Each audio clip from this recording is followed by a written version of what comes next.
আসসালামু আলাইকুম বন্ধুরা, সবাই কেমন আছেন? সবাইকে ঈদ মোবারক।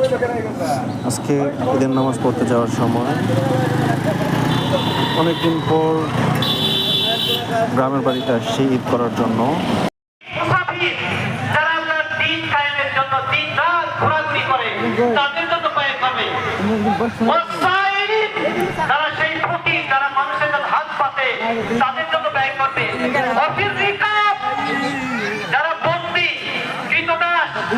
অন্যায় ভাবে জুলুমের শিকার হয়ে যারা বন্দী হয়, এই বন্দীদের মুক্তির জন্য ব্যয় করে।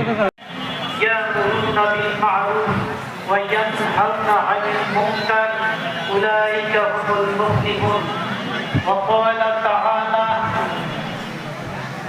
লাকাদ আরসালনা ঈদের নামাজ শেষ করে খুতবা শুনতেছিলাম, সেই মুহূর্তে ভিডিও করতেছিলাম। আজকে আমাদের ঈদের মাঠে অনেক লোকজনের সমাগম হয়েছিল, যা বিগত বছরের তুলনায় অনেক বেশি। ঈদের নামাজ শেষ করার পরে বাড়ি যাচ্ছি। বন্ধুরা সবাই ভালো থাকবেন, আমার জন্য দোয়া করবেন। আর আমার এই চ্যানেলটি যারা এখনও সাবস্ক্রাইব করেন নাই তারা সবাই আমার চ্যানেলটি সাবস্ক্রাইব করবেন। ধন্যবাদ সবাইকে। আসসালামু আলাইকুম।